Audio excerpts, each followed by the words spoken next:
Right. This is us and our event. So we've heard about how digital is a desire. We've heard the challenges from the care industry. We've also heard how academia is looking to help address some of those challenges. I'm going to give you the entrepreneur's perspective on this. And before I do all of that, I want to understand a little bit about my audience. Who here in the audience started their career in the 70s? Raise your hand who started in the 70s. You haven't started in the 70s. You were 7.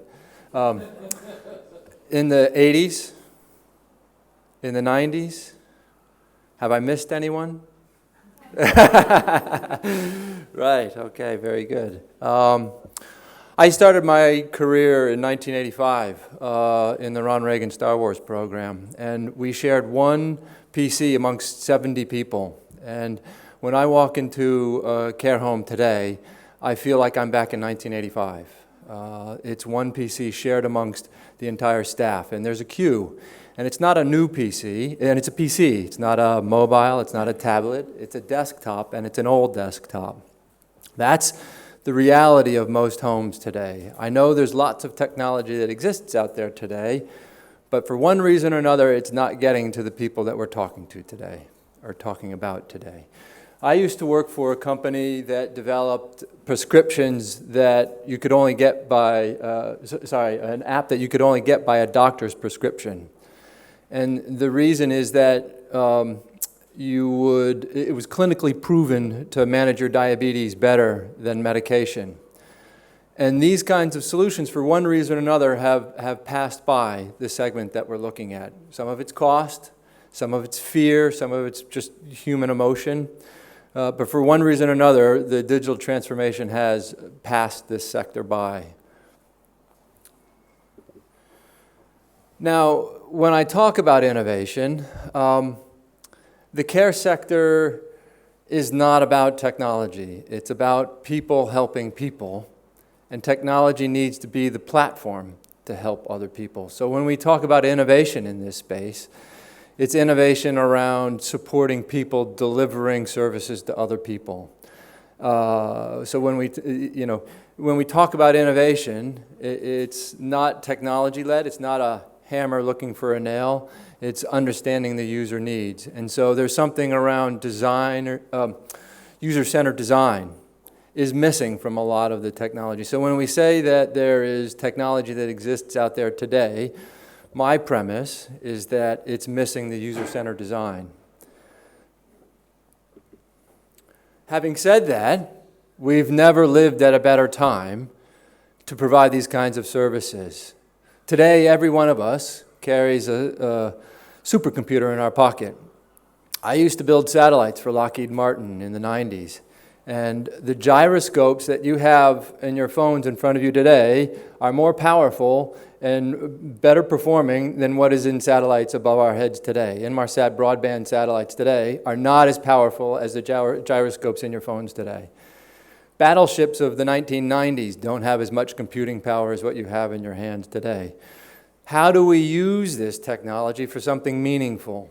And it's not around technology looking for a problem, it's what's the problem and how do we apply what's in our pockets today.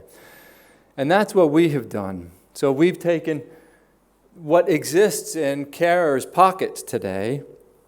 Most carers use more technology in their private life than they do in their professional life.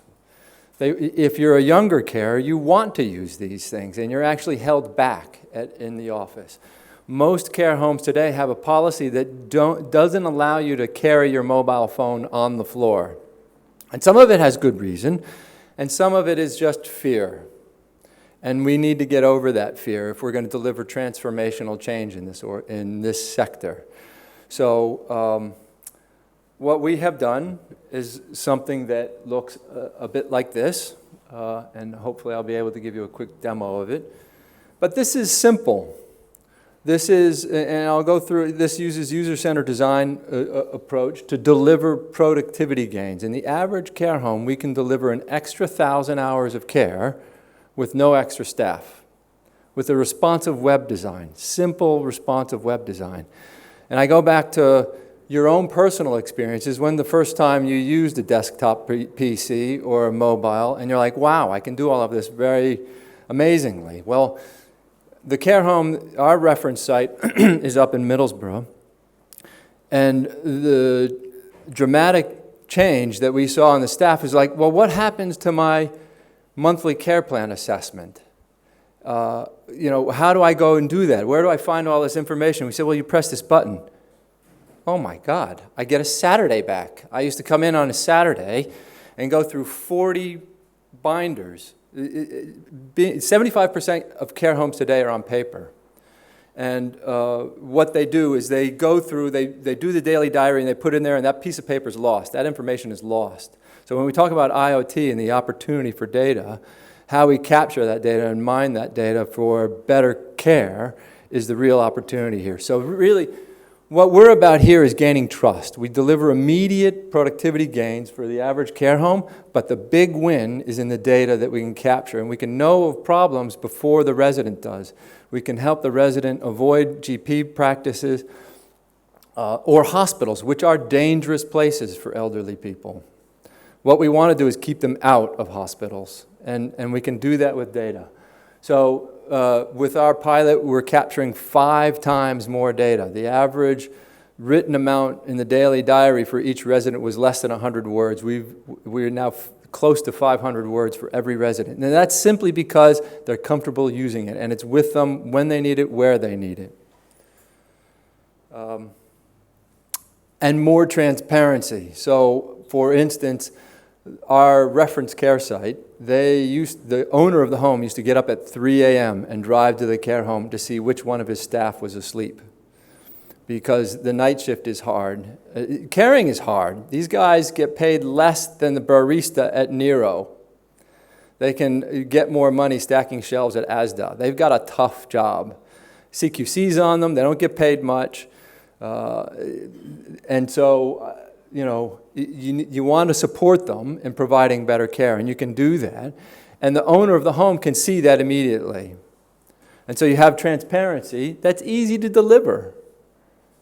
This is a responsive web design. This isn't fancy stuff, but what you do is you gain trust with the individual, that you then begin to introduce all of these fancy things that Steve was talking about on his wish list. It's all possible. And you'll see a little bit of it with Lisa when she presents some of her stuff as well. In the sake of time, I'm going to skip the demo. The app exists. I can punch a few buttons in for you a little bit later. But I think what I'm trying to demonstrate here is that sometimes when I talk about a simple application without a lot of functionality, I feel like when Bill Gates complained about the iPod, he looked at it and he said, "This is a hard drive."